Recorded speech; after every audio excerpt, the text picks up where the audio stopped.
नमस्कार, मैं हूं निकिता और आप देख रहे हैं सत्य हिंदी। एक नजर डालते हैं अब तक की सुर्खियों पर। अमेरिका के राष्ट्रपति डोनाल्ड ट्रंप को जब भारत ने नोबेल पुरस्कार के लिए नामित नहीं किया तो ट्रंप ने भारत पर शिकंजा कसने में कोई परहेज नहीं किया। न्यूयॉर्क टाइम्स की एक रिपोर्ट के मुताबिक ट्रंप ने पीएम मोदी को 17 जून को फोन करके बताया था कि पाकिस्तान का नेतृत्व उन्हें नोबेल पुरस्कार के लिए नामांकित कर रहा है। भारत को भी ऐसा करना चाहिए। मोदी से जब मनचाहा जवाब नहीं मिला तो ट्रंप ने भारत पर तमाम तरह के कदम उठाए और बार बार कहा कि उन्होंने भारत और पाकिस्तान युद्ध रुकवा दिया, जबकि भारत में मोदी सरकार यह दावा करती रही कि युद्ध दोनों देशों की डीजीएमओ की आपसी बातचीत के बाद रोका गया। बिहार के दरभंगा में कांग्रेस नेता राहुल गांधी की वोटर अधिकार यात्रा के दौरान भारतीय जनता युवा मोर्चा यानी बीजेवाईएम कार्यकर्ताओं ने काले झंडे दिखाए और उनके वाहन पर चढ़ने की कोशिश की। यह विरोध राहुल गांधी द्वारा प्रधानमंत्री मोदी और उनकी दिवंगत मां के खिलाफ कथित अपमानजनक टिप्पणी को लेकर किया गया। लेकिन वही वीडियो में विपक्ष के नेता प्रदर्शनकारियों को पास आने का इशारा करते हुए दिखाई दे रहे हैं और बाद में उन्हें बीवाईजेएम कार्यकर्ताओं को कैंडी देते हुए भी देखा गया। राहुल गांधी का यह वीडियो सोशल मीडिया पर काफी वायरल हो रहा है। वहीं राहुल गांधी ने दरभंगा और आरा की रैली में एक बार फिर भाजपा और चुनाव आयोग पर वोट चोरी का आरोप लगाते हुए कहा कि विशेष गहन पुनरीक्षण यानी एसआईआर संविधान और लोकतंत्र पर हमला है। उन्होंने चेतावनी दी कि कांग्रेस बिहार में एक भी वोट चोरी नहीं होने देगी। केरल के कोच्चि में एक बैंक की कैंटीन में बीफ पर प्रतिबंध लगाने के फैसले ने विवाद खड़ा कर दिया है। जानकारी के मुताबिक बैंक के रीजनल मैनेजर, जो मूल रूप से बिहार के रहने वाले हैं और हाल ही में यहाँ तैनात हुए हैं, ने बीफ परोसने पर रोक लगा दी। इसके विरोध में बैंक कर्मचारियों ने कैंटीन के बाहर बीफ पार्टी आयोजित की। Bank employees federation of India ने आरोप लगाया कि यह कदम कर्मचारियों की व्यक्तिगत स्वतंत्रता पर हमला है। प्रदर्शन में कर्मचारियों ने बीफ और परोटा, एक तरह की ब्रेड परोसे। इस विरोध को लेफ्ट समर्थित निर्दलीय विधायक केटी जलील ने भी समर्थन दिया और कहा कि केरल में संघ परिवार का कोई एजेंडा नहीं चलेगा। उन्होंने लिखा कि हर व्यक्ति को अपनी पसंद का खाना खाने का अधिकार है। वहीं फेडरेशन के नेताओं ने कहा कि बैंक संविधान के अनुसार चलता है और किसी को भोजन की पसंद से वंचित नहीं किया जा सकता। अमेरिका और जापान के बीच संभावित ट्रेड डील पर बातचीत नई शर्त के कारण अटक गई है। रिपोर्ट्स के मुताबिक अमेरिका ने जापान से अधिक अमेरिकी चावल खरीदने की मांग की है, जिसे जापान मानने के लिए तैयार नहीं है। जापानी अखबार निकेई के अनुसार टोक्यो के शीर्ष व्यापार वार्ताकार ने हाल ही में अपनी अमेरिकी यात्रा रद्द कर दी, जो दोनों देशों के बीच गहराते गतिरोध का संकेत है। गौरतलब है कि जुलाई में दोनों पक्षों के बीच एक समझौता हुआ था, जिसके तहत अमेरिकी टैरिफ जापानी सामानों पर घटाकर 15% कर दिए गए थे। लेकिन राष्ट्रपति डोनाल्ड ट्रंप की यह नई मांग उस समझौते की भावना से टकराती है। निकेई की रिपोर्ट के अनुसार पहले हुए समझौते में स्पष्ट किया गया था कि जापान के कृषि उत्पादों पर आयात शुल्क प्रभावित नहीं होंगे, लेकिन अब अमेरिका की चावल संबंधी शर्त से पूरा समझौता संकट में पड़ सकता है। केंद्रीय संसदीय कार्य मंत्री किरेन रिजिजू ने शनिवार को उपराष्ट्रपति चुनाव से जुड़े घटनाक्रम पर सवाल उठाए और रिटायर्ड हाईकोर्ट जजों के हस्ताक्षर अभियान की आलोचना की। रिजिजू ने कहा कि गृह मंत्री अमित शाह के खिलाफ इस तरह की टिप्पणी करना और पत्र लिखना सही नहीं है। बेंगलुरु में पत्रकारों से बात करते हुए उन्होंने कहा कि अभी उपराष्ट्रपति का चुनाव चल रहा है। कुछ दिन पहले कुछ रिटायर्ड जजों ने हस्ताक्षर अभियान करके गृह मंत्री के खिलाफ टिप्पणी की है, जो ठीक नहीं है। यह राजनीतिक मामला है और रिटायर्ड जज इसमें क्यों बढ़ रहे हैं।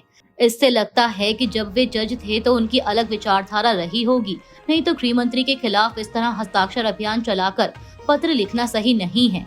रिजिजू ने कहा कि उपराष्ट्रपति का चुनाव पूरी तरह राजनीतिक प्रक्रिया है और इसमें रिटायर्ड जजों की भागीदारी से गलत संदेश जाता है।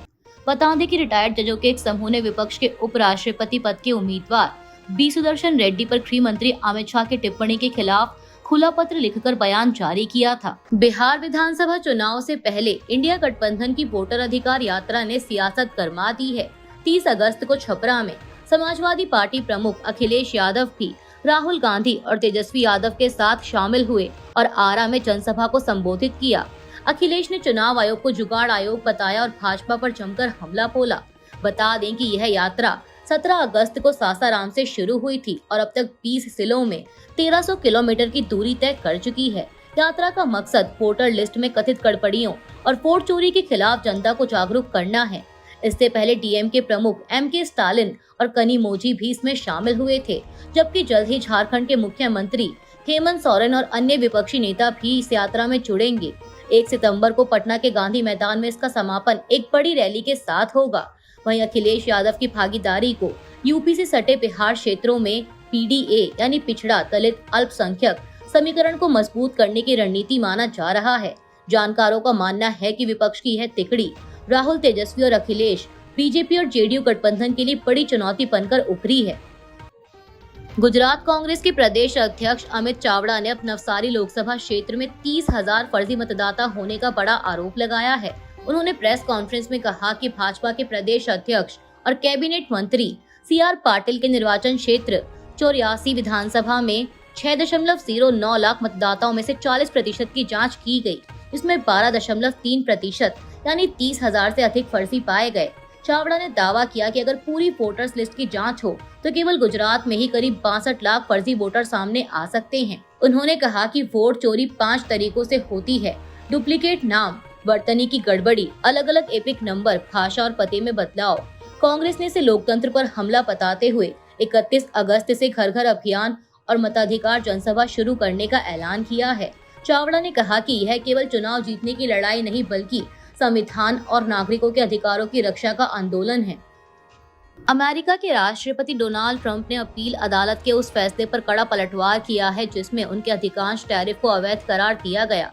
अदालत ने कहा था कि ट्रंप ने 1977 के अंतर्राष्ट्रीय आपातकालीन आर्थिक शक्ति अधिनियम के तहत अपने अधिकारों का अतिक्रमण किया है, क्योंकि यह कानून राष्ट्रपति को शुल्क लगाने का असीमित अधिकार नहीं देता। हालांकि कोर्ट ने इन टैरिफ को 14 अक्टूबर तक लागू रहने दिया ताकि प्रशासन सुप्रीम कोर्ट में चुनौती दे सके।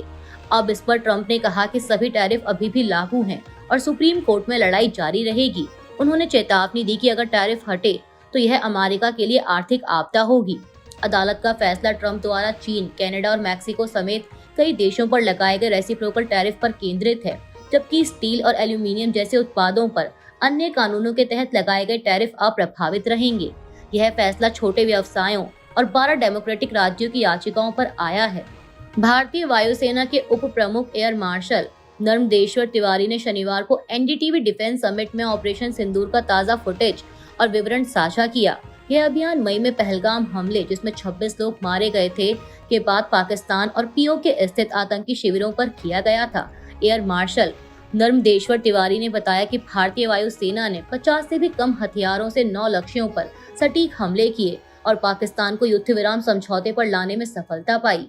उन्होंने कहा कि 24 अप्रैल को उच्च स्तरीय बैठक में विकल्पों पर चर्चा हुई और 5 मई को ऑपरेशन शुरू हुआ, जिसके तहत 6, 7 और 9 मई को हमले किए गए। इसके जवाब में पाकिस्तान ने 8 से 10 मई तक भारत पर हमले की कोशिश की, लेकिन भारतीय बलों ने कड़ा पलटवार किया। अंततः 10 मई को संघर्ष विराम समझौता हुआ।